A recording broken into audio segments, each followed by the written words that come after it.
كلمة دولة نائب رئيس مجلس الوزراء وزير الدفاع الوطني الأستاذ سمير مقبل. Allocution du vice-président du Conseil des ministres, ministre de la Défense nationale, M. Samir Mokbel.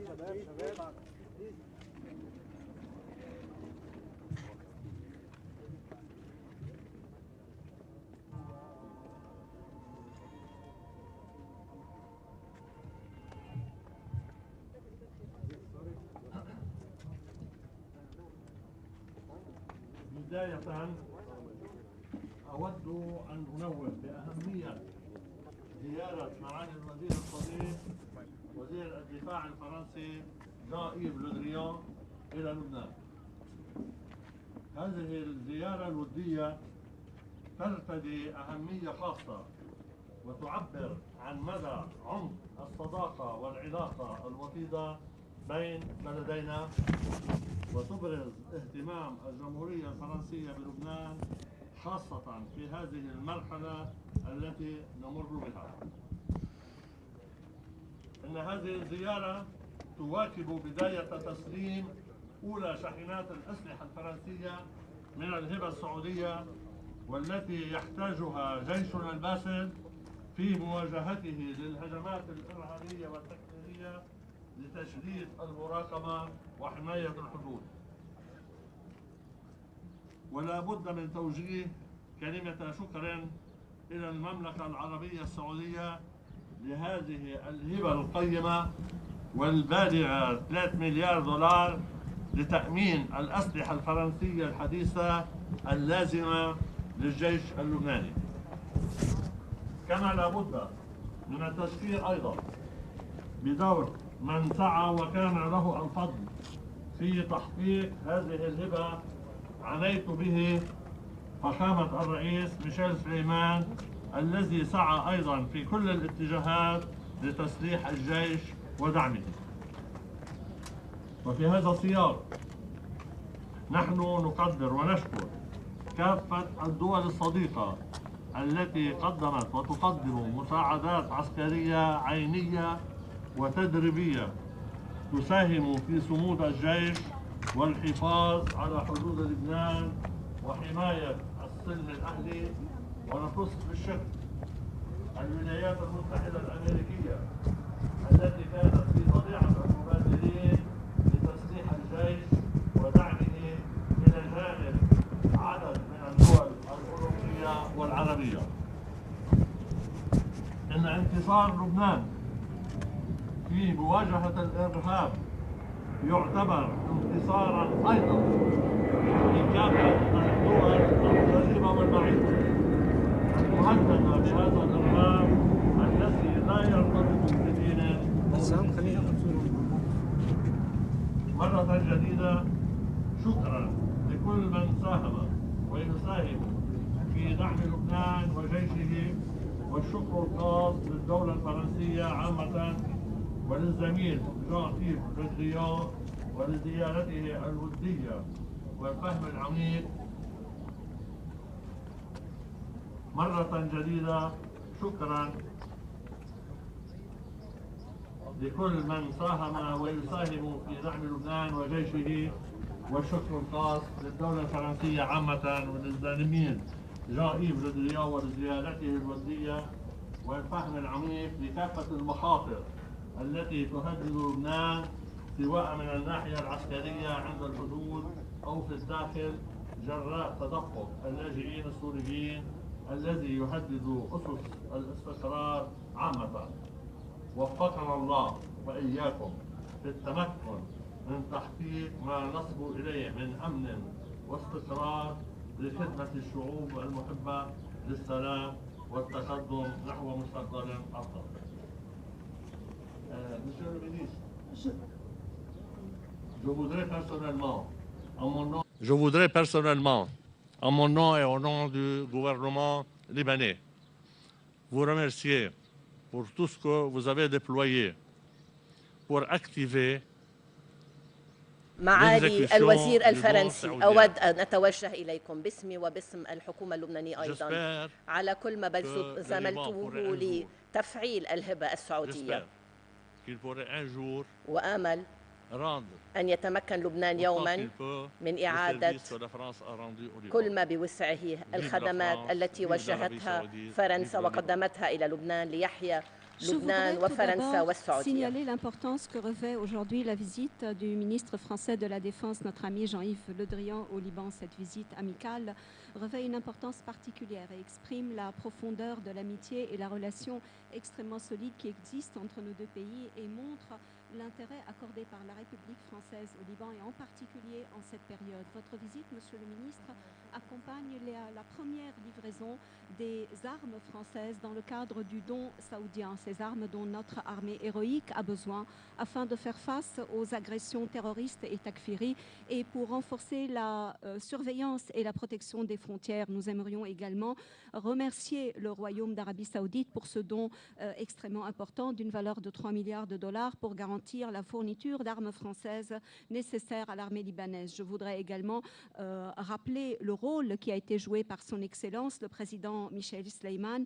Nous lui sommes redevables car il n'a cessé d'œuvrer afin d'armer l'armée libanaise. Et dans ce cadre, nous voudrions profiter pour remercier l'ensemble des pays amis qui ont donné et donnent encore une aide militaire au Liban en termes de matériel et également en termes de formation pour renforcer la résistance de l'armée libanaise, sauvegarder les frontières et les préserver et préserver ainsi la paix civile. Nous remercions en particulier les États-Unis qui ont été parmi les premiers à armer nos forces armées ainsi qu'un certain nombre de pays européens et arabes. La victoire du Liban en face au terrorisme peut être considérée comme une victoire de l'ensemble des pays proches ou lointains qui sont tous menacés par ce terrorisme qui ne peut prétendre se réclamer d'une religion ou d'une nationalité. Encore une fois, merci à tous ceux qui ont contribué et qui contribuent à soutenir le Liban et son armée. Merci en particulier à la République française, à mon homologue Jean-Yves Le Drian, à sa visite amicale et à sa profonde compréhension des dangers qui menacent le Liban, que ce soit sur le plan militaire à la frontière ou à l'intérieur, suite à l'afflux de réfugiés syriens qui ne cessent de menacer la stabilité de façon générale. Nous espérons pouvoir réaliser ce que nous souhaitons afin de garantir la sécurité, la stabilité au service des peuples qui aiment la paix et pour un meilleur avenir. Je vous remercie.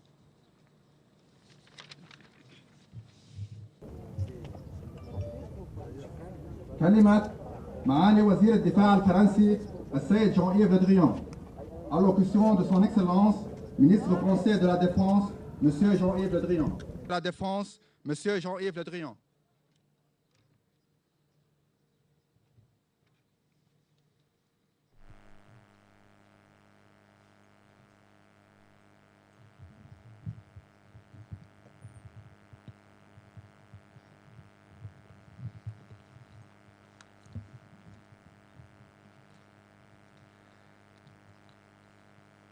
Monsieur le ministre, cher Samir, حضرة الوزير، أصدقائي الأعزاء، سفير المملكة العربية السعودية، قائد الجيش اللبناني،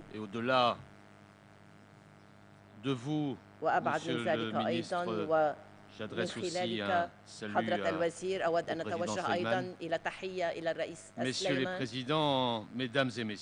حضرة الرئيس، سيداتي سادتي، un honneur et un plaisir d'être avec vous aujourd'hui, alors que se concrétise avec une première livraison de matériel, le don saoudien aux forces armées libanaises. السعودية إلى الجيش اللبناني. حضرة قائد الجيش، صاحب المعالي وزير سفير المملكة العربية السعودية، ومعالي الوزير من خلال شخصكم أتوجه أيضا إلى الرئيس ميشيل سليمان. أيها الأصدقاء الأعزاء، سيداتي سادتي، يسعدني ويشرفني أن أكون معكم اليوم في هذا اليوم الذي تتجسد فيه المنحة السعودية للجيش اللبناني بهذه الشحنة الأولى من المعدات. Depuis longtemps, chacun le sait ici, la France et le Liban entretiennent une relation fraternelle.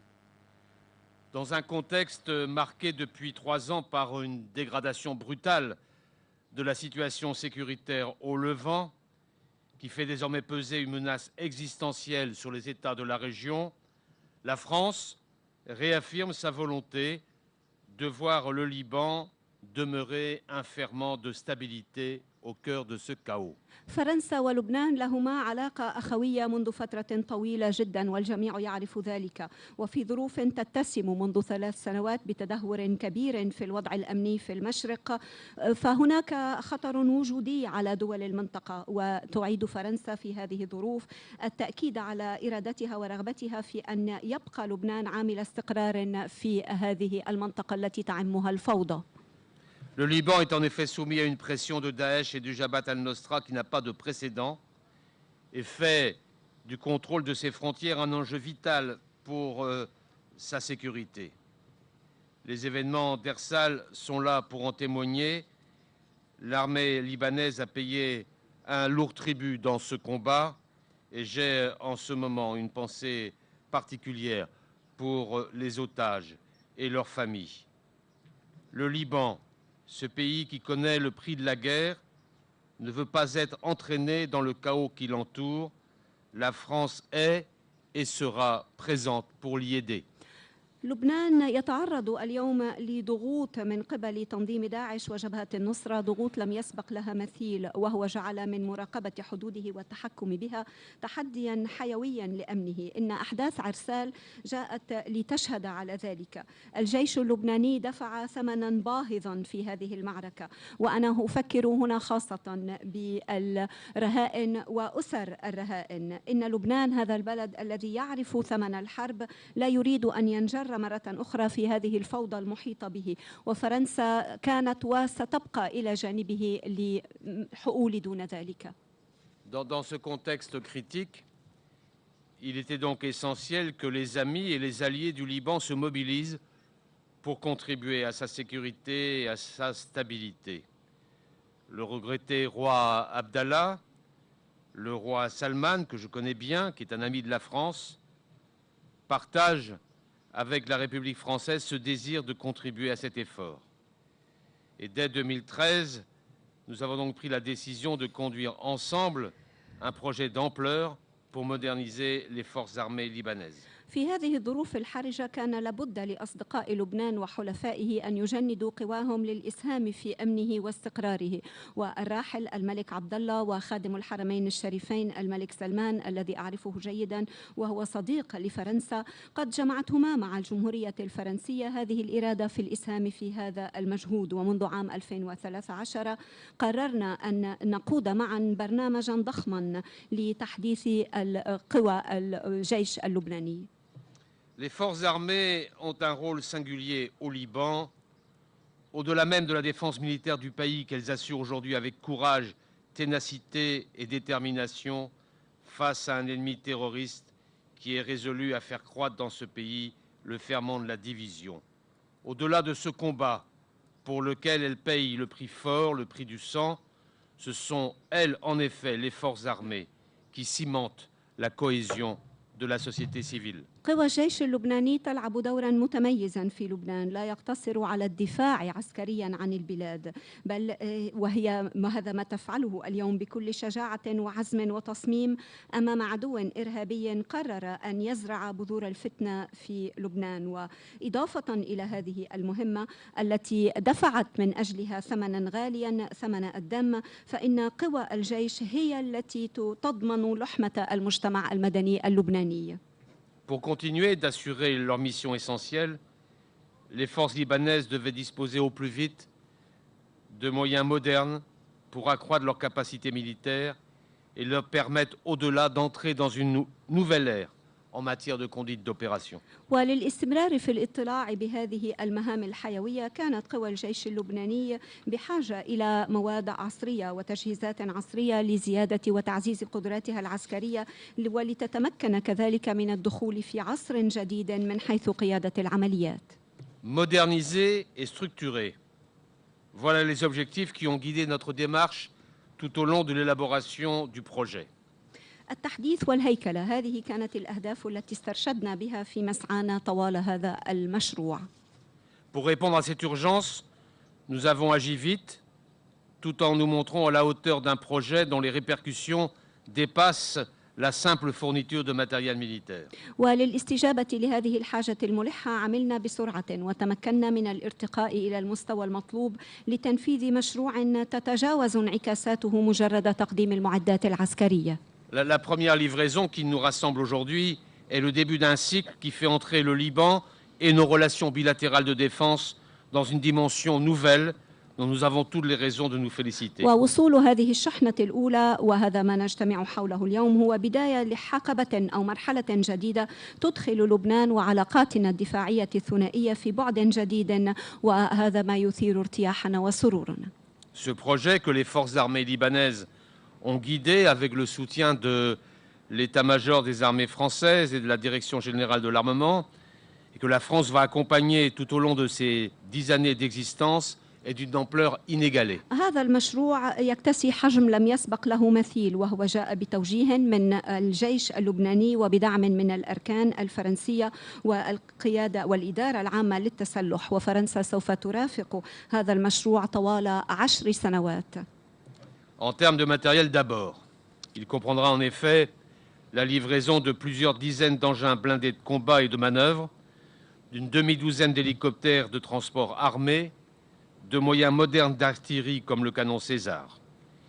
Il permettra également une modernisation sans précédent des moyens navals libanais ou encore l'amélioration des capacités critiques de surveillance et de sécurité des frontières. Il comprend enfin un volet de lutte contre le terrorisme et un volet de lutte de renseignement qui répond aux besoins d'une architecture complète de sécurité à la hauteur des défis que le Liban rencontre aujourd'hui. ومن حيث المعدات أو التجهيزات أولا هذا المشروع سوف يتضمن تسليم عشرات من العربات المدرعة القتالية وللمناورات و6 طائرات مروحية للنقل المسلحة وكذلك مدفعية حربية حديثة مثل مدافع سيزار وهو سيسمح كذلك بتحديث لم يسبق له مثيل للإمكانات البحرية اللبنانية وكذلك بتحسين للقدرات الحساسة لمراقبة وأمن الحدود وهو يتضمن أخيرا شقا يتعلق بمكافحة الإرهاب وبتعزيز الاستخبارات يستجيب لاحتياجات هندسة أمنية متكاملة ترقى إلى مستوى التحديات التي يواجهها لبنان اليوم. Ce plan d'équipement est pleinement cohérent avec le projet d'équipement que les forces armées libanaises avaient publié en 2013 pour 5 ans.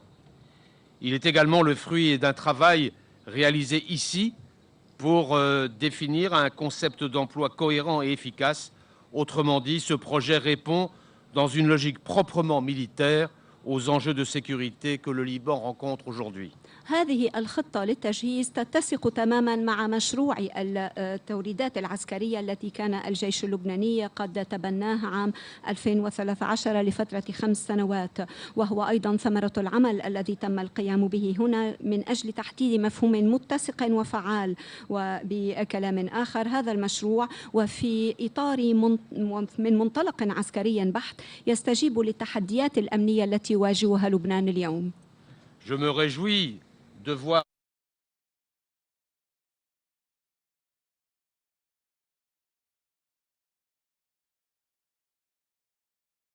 بناء إحدى الوحدات اللبنانية التي ستستفيد من هذا المشروع إن كان من حيث التجهيز أو من حيث التدريب.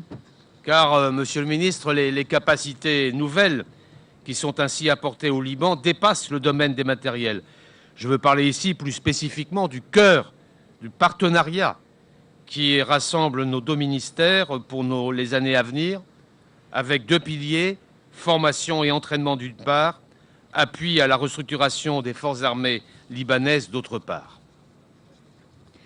ومعالي الوزير إن القدرات الجديدة التي تقدم للبنان في هذا الإطار تتجاوز تقديم تجهيزات وأنا هنا أقصد بشكل خاص وبشكل عام أيضا ما يشكل قلب هذه الشراكة بين وزارتين للسنوات المقبلة وذلك مع ركيزتين التدريب والتكوين من جهة والدعم من أجل إعادة هيكلة قوى الجيش اللبناني من جهة أخرى. L'un des objectifs majeurs du projet est de former des centaines de soldats, officiers et sous-officiers libanais aux techniques opérationnelles requises par les matériels livrés. Pour relever ce défi, jusqu'à 60 officiers et sous-officiers français seront déployés au Liban. Et en parallèle, Les écoles françaises de l'armée de terre, de la marine et de l'armée de l'air accueilleront des stagiaires libanais pour leur transmettre l'expérience des armées françaises. J'y insiste parce que l'effort consenti par la France en matière de formation est exceptionnel au regard à la fois de son intensité et de sa durée, et il est à la mesure des défis que nous venons d'évoquer. وأحد الأهداف الرئيسية لهذا المشروع يتمثل في تدريب المئات من الضباط وضباط الصف والجنود اللبنانيين في تقنيات عملية مطلوبة لاستخدام هذه الأسلحة والمعدات ولمواجهة هذا التحدي. سوف تنشر فرنسا 60 ضابطا من ضباط الصف، وبموازاة ذلك سوف تكون الكليات الفرنسية والمدارس إن كان للقوات البرية والبحرية أو لسلاح الجو مفتوحة لاستقبال اللبنانيين في دورات تدريبية لتنقل لهم خبرات ومعرفة الجيش الفرنسي. وأنا أصر على ذلك لأن المجهود الذي تقدمه فرنسا في مجال التدريب استثنائي من حيث الحجم ومن حيث المدة الزمنية، وهو على مستوى التحديات التي أشرنا إليها سابقا. L'appui à la restructuration des forces armées libanaises est le second axe d'effort.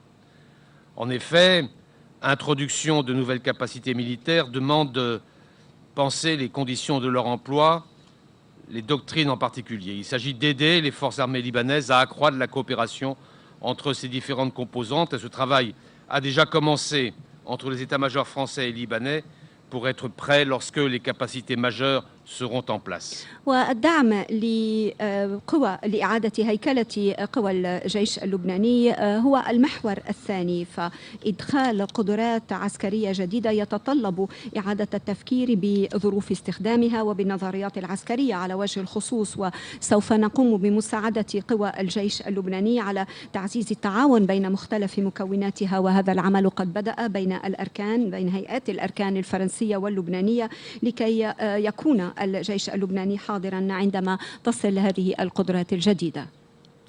Mon cher Samir, je me félicite donc de cette première livraison qui marque un tournant dans notre relation bilatérale de défense et vient encore renforcer l'amitié de nos deux pays à un moment où l'un et l'autre sont confrontés à des défis de sécurité sans précédent. Nous le faisons avec le soutien du Royaume d'Arabie Saoudite. Vive la France, vive le Liban, vive l'amitié franco-libanaise. عزيزي سمير، أنا أود أن أعبر عن ارتياحي وسروري لوصول هذه الشحنة الأولى التي تشكل منعطفا في علاقاتنا الدفاعية الثنائية، وتأتي لتعزز هذه الصداقة بين البلدين في وقت نواجه نحن الاثنان تحديات أمنية غير مسبوقة، وكل ذلك بدعم من المملكة العربية السعودية. عاشت فرنسا، عاش لبنان، وعاشت الصداقة الفرنسية اللبنانية.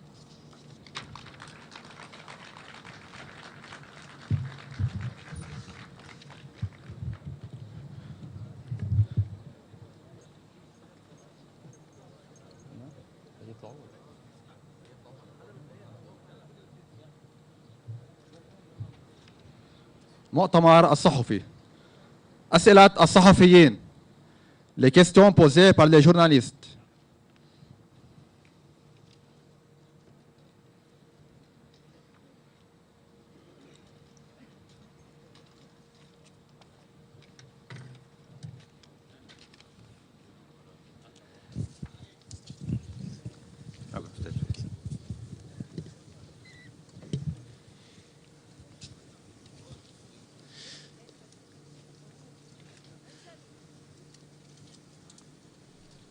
Ok. Bonjour, c'est Limel Medeb, France 24. Juste une question, est-ce que les livraisons futures comprendront des moyens de défense sol-air de courte portée, comme ça avait été évoqué? Allez-y. Je ne vais pas ici faire le détail de l'ensemble des livraisons. على سؤال عما ستتضمنه Ce que الهبة je peux simplement dire, يجيب الوزير الفرنسي. لست هنا للدخول في تفاصيل المعدات، ولكن ما أستطيع أن أقوله أن مجمل المعدات قد بحثت مع إدارة الجيش اللبناني، وبرنامج وصول هذه المعدات يتناسق مع الخيار الذي اختاره الجيش اللبناني ويحترم هذا الخيار. السؤال الموجه للوزير: هل سوف تتضمن عملية التسليم هذه تسليم معدات أرض جو من المدى القصير؟ جواب الوزير: لن أقوم هنا بذكر كل أنواع المعدات التي سوف يتم تسليمها، كل شيء قد تمت مناقشته مع قوى الجيش اللبناني، وخطة التسليم هي نتيجة لخيارات الجيش في السنوات الخمس المقبلة.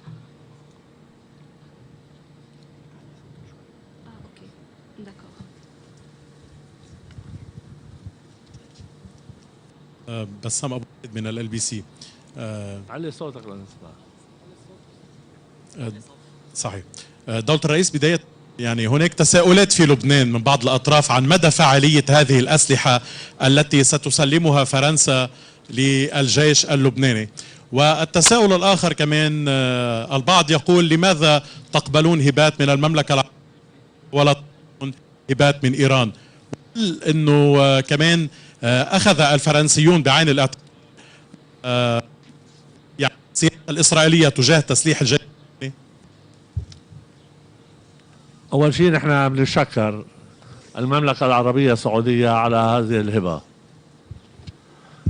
ونحن الاستعداد موجود عندنا لتقبل أي هبة غير مشروطة. بالنسبة للهبة الإيرانية قلنا قبل ورح نرجع نكرر ذات الحديث إنه القضية قبول الهبة منوط بمجلس الوزراء ومنوط بموافقة مجلس الأمن لرفع الحظر عن إيران. متى تنفذوا هالقضيتين هاي ما في أي مشكلة من قبول أي هبة. Question, messieurs les ministres, certains sont en train de se poser des questions sur l'efficacité de cette livraison des armes françaises aux forces armées libanaises, et certains pensent que le Liban se demande pourquoi est-ce que le Liban a accepté un don de l'Arabie Saoudite et pas de l'Iran. Et également, autre partie de la question, est-ce que la France a pris en considération les réserves ou ce que Israël a dit sur l'armement des forces armées libanaises? La réponse de monsieur le ministre Mokbel: nous remercions l'Arabie Saoudite pour ce don. Les forces armées libanaises sont prêtes à accepter tout don qui ne serait accompagné d'aucune condition. Et le don iranien, nous le répétons, doit passer par le Conseil des ministres, et il faut également qu'il y ait un accord du Conseil de sécurité des Nations Unies pour lever le blocus ou les sanctions qui ont été imposées à l'Iran. Et une fois cela fait, eh bien, tout peut être discuté.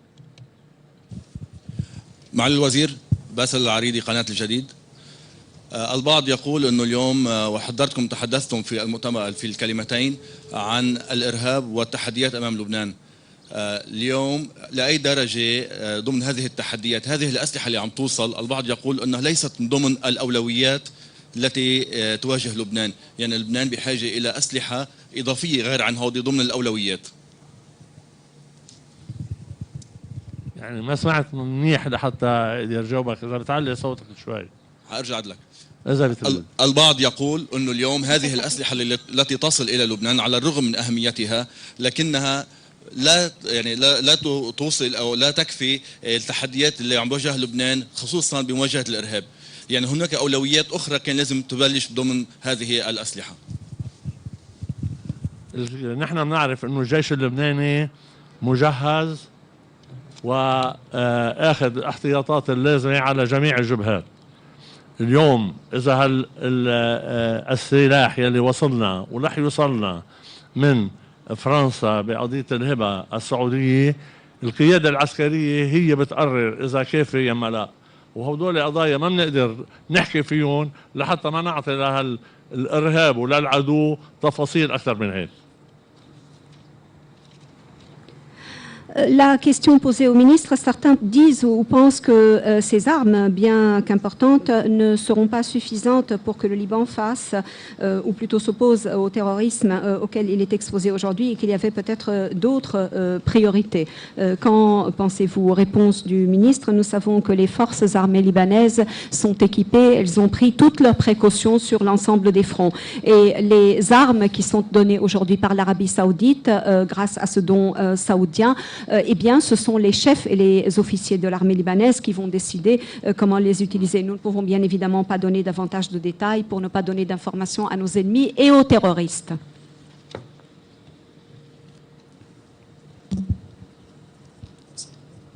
طيب معالي الوزير سلمان عنديري من تلفزيون المستقبل يعني اليوم وصلت الدفعة الأولى أي متى بتوصل للدفعة الثانية لمطار بيروت؟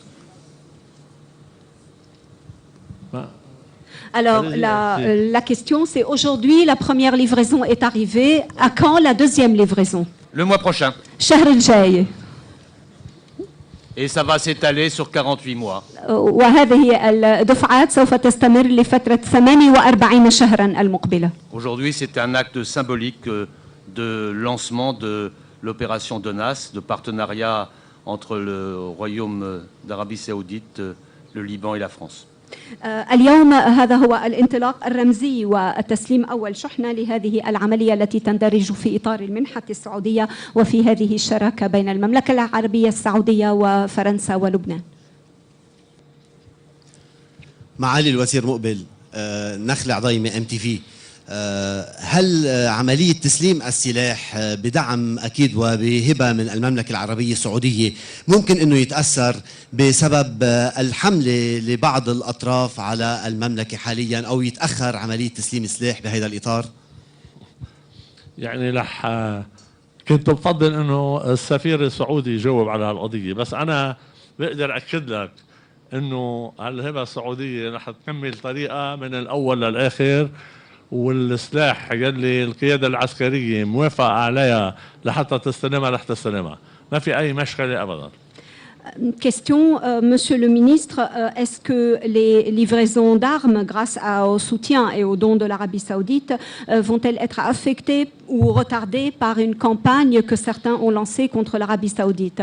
Réponse du ministre, j'aurais bien évidemment préféré que l'ambassadeur d'Arabie saoudite puisse répondre à cette question, mais ce que je peux vous assurer, c'est que ce projet, grâce aux dons saoudiens, ira jusqu'au bout, il sera exécuté jusqu'au bout. Allez.